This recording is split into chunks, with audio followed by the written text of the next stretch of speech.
ভৰিটোৰ চাপটো যেটো লৈ ফুৰিছে ভৰিৰ চাপটো লৈ ফুৰিছে ভৰিৰ চাপটো মই এজন আসলতে ফৰেনসিক এক্সপাৰ্টৰ লগত কথা পাতিছিল সেই সম্পৰ্কে ভৰিটোৰ চাপ লৈ তেওঁটো আচৰিত হৈছিল কৈছে যে এই ভৰিৰ চাপটো ইয়াক মানে ফৰেনসিকৰ ল্যাঙ্গুৱেজত কোৱা হয় ৱাশাৰ ওমেন সাইন ৱাশাৰ ওমেন সাইনটো হৈছে কি আপুনি যদি বহুত দেৰিলৈকে পানীত থাকে তেতিয়ালে আপোনাৰ হাতত বা তলুৱাত মানে এনেকুৱা ধৰণৰ চাপবিলাক বহিব পাৰে ছাল খুতুৰা খুতুৰ হ'ব পাৰে কিন্তু তেওঁ সেই ভৰিৰ চাপ যেটো ছাল খুতুৰা খুতুৰ পুৰা প্যাটাৰ্ন থাকে দেই এই প্যাটাৰ্নটো চাইপলাই কৈছে যে আপুনি 30 মিনিটৰ পৰা 1 আৱাৰ যদি থাকে তেতিয়া বুঢ়া আঙুলি বা কিয়া আঙুলিত বা অকমান হলৰ তলুৱাত প্যাটাৰ্নটা বহিব কিন্তু এই প্যাটাৰ্ন যেটো ৰেখাৰ প্যাটাৰ্ন যেটো আছে সেই প্যাটাৰ্নটো চাই তেওঁ কৈছিল যে এইটো আসলে বডিটো মিনিমাম 4 আৱাৰ্স টু 6 আৱাৰ্স লৈকে ডুবি থাকিব লাগিব তেতিয়াহে সাধাৰণতে এনেকুৱা ক্লাসিক প্যাটাৰ্নটো বনে ইন্টাৰেষ্টিং কথা এই গুটেখিনি কথা জন তদন্তৰ আউটত নাহিব জানো গতিকে এইখিনি কথা হয়তো আগতে কোৱা হোৱা নাই একেবাৰে সম্পূৰ্ণভাৱে তেওঁ এক্সস্টেড হৈ গৈছিল সেই সময়খিনিত আকৌ লাইফ জ্যাকেট নোহোৱাকৈ সাঁতুৰিবলৈ পানীত এৰি দিয়া এই বস্তুবোৰ আমি আসলতে বহুত দেৰিকৈ দেখিছো 6-7 দিন যোৱাৰ পিছত আমি এইবোৰ ভিডিঅ দেখিছো আৰু শেষৰ সময়টোত সেই ভাগৰুৱা সময়টোত চাগে মই মানে ভাবিব নোৱাৰো তেওঁ বুকুখনে তেতিয়া কি বিচাৰিছিল আৰু তেতিয়া তেওঁ চাগে মনত কেনেকুৱা এটা অৱস্থা হৈছিল গতিকে হ'ব লাগিব আপুনি নাই মই ষ্ট্ৰংলি মই যিমান পাৰো কাৰণ তেওঁ সদায় বহুত ষ্ট্ৰং আছিল আৰু মোক সদায় ষ্ট্ৰং হ'বলৈ তেওঁ মোক শিকাই গৈছে ইমান বছৰে মই আসলতে বুজিও পোৱা নাছিলো যে 30টা বছৰ মই তেওঁৰ লগত আছো 30টা বছৰে তেওঁ প্ৰতি মুহূৰ্তত তেওঁ শিক্ষক হিচাপে নহয় কিন্তু প্ৰতিটো মুহূৰ্তত তেওঁ মোক এটা কথা মোক শিকাই গৈছে গতিকে মই এতিয়া তেওঁ কি বিচাৰিব পাৰে তেওঁৰ কাৰণে কি কৰিব লাগে মই হেতু নিজৰ ওপৰত মই ভাবো মই সবল হৈ কৰিব পাৰিম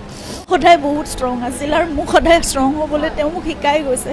ইমান বছৰে মই আসলতে বুজিও পোৱা নাছিলো যে 30টা বছৰ মই তেওঁৰ লগত আছো 30টা বছৰে তেওঁ প্ৰতি মুহূৰ্তত তেওঁ শিক্ষক হিচাপে নহয় কিন্তু প্ৰতিটো মুহূৰ্তত তেওঁ মোক এটা কথা মোক শিকাই গৈছে কিন্তু তেওঁ থকুতে মোৰ শক্তিটো আৰু বহুত বেলেগ আছিল কিন্তু এতিয়া মই জানিব বিচাৰো আসলতে প্ৰকৃততে ঘটনাটো কি হৈছিল আৰু কিয় এনেকুৱা হ'ব লগা হ'ল এনে এজন ব্যক্তিৰ লগত যেতিয়া খবৰটো পাইছিলো তেতিয়া মই সিদ্ধাৰ্থকে সুধি আছিলো কাৰণ কাৰো ফোন লগা নাছিল পিছলে কাৰো ফোন মই একেবাৰে নাপালো মই ইমান চেষ্টা কৰিছিলো বিচাৰিছিলো যে মোক আসল ঘটনাটো কি হৈছে কওক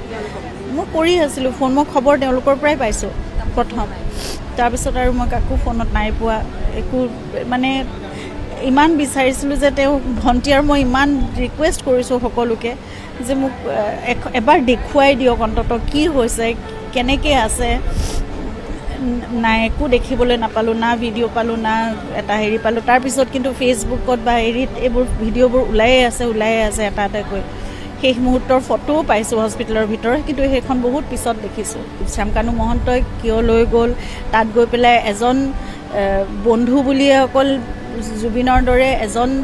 ব্যক্তিক এটা সত্তাক এজন শিল্পীক কেনেদৰে ৰাখিব বিচাৰিছিলে সেইটো কথা মই একো বুজিয়ে নাপালো না কোনো মেডিকেল এসিস্টেন্স আছিল না কোনো সিকিউৰিটি আছিল না তেওঁৰ প্ৰতি বিশেষ কিবা এটা মানে থকাৰ তেওঁৰ খোৱাৰ তেওঁৰ যত্নৰ কাৰণে কিবা এটা বিশেষ কিবা ব্যৱস্থা কৰা হৈছিল বুলি মোৰ সন্দেহ আছে হেবু কথাত তেওঁলোকে জুবিনৰ কোনো সেই একদম ভাগৰুৱা অৱস্থাটো তেওঁক আসলতে আঁতৰাই আনিব লাগিছিল সেই সময়ত তেওঁক পানীত নামিবলৈ দিয়াৰ কোনো কথা নাছিল সেইটোৱে মোৰ মানে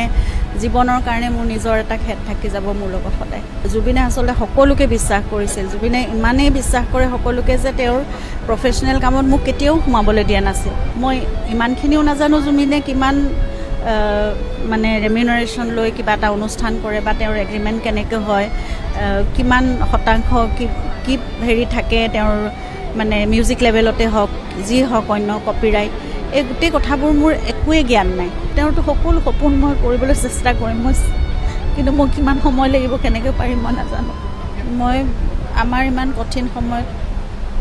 সকলোৱে আহি মোৰ কাষত থিয় দিছে এইখিনিতো সকলো মই জানো জুবিনৰ কাৰণে মৰম মই পাইছোঁ সকলোৰ পৰা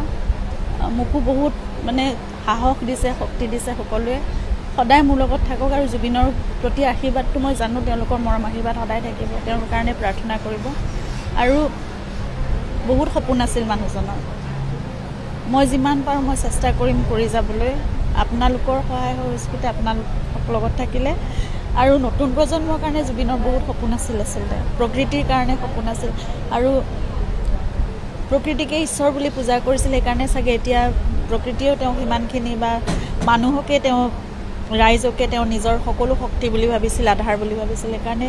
এতিয়া লাখ লাখ জনতা তেওঁৰ কাৰণে ওলাই আহিছে। গতিকে সেইখিনি থাকিবই তেওঁৰ প্ৰতি। আৰু তেওঁলোকে তেওঁৰ যিখিনি আদৰ্শ আছিল, নীতি আছিল, আজি যেনেকৈ অকল মানুহ ওলাই আহিছে, তাত কোনো জাতি ধৰ্ম কোনো ব্যৱধানেই নাই, তেনেকেই সদায় থাকক সমাজখন। মই সেইটোৱে বিচাৰিম। আৰু জুবিন তেতিয়াই মই তাক জানো, তেওঁ য'ত আছে সুখত থাকিব।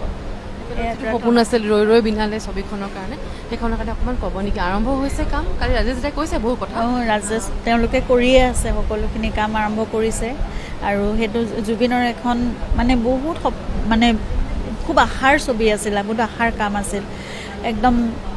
নিজৰ মানে সকলো দি কৰাৰ নিচিনা তেওঁ। আৰু যিহেতু এখন মিউজিকেল লাভ ষ্টৰী, এনেকুৱা এটা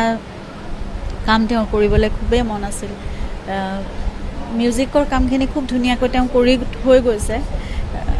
তেওঁৰ ভইচ ডাবিং কৰিব যিহেতু নোৱাৰিলে, সেইকাৰণে যিখিনি চাউণ্ড মানে কৰা আছিলে সেইখিনি আমি চেষ্টা কৰি আছোঁ সেইখিনিৰ লগত কাম কৰিবলৈ, যাতে জুবিনৰ অৰিজিনেল ভইচটো অলপ হ'লেও ক'ৰবাত চিনেমাখনত থাকে। বাকী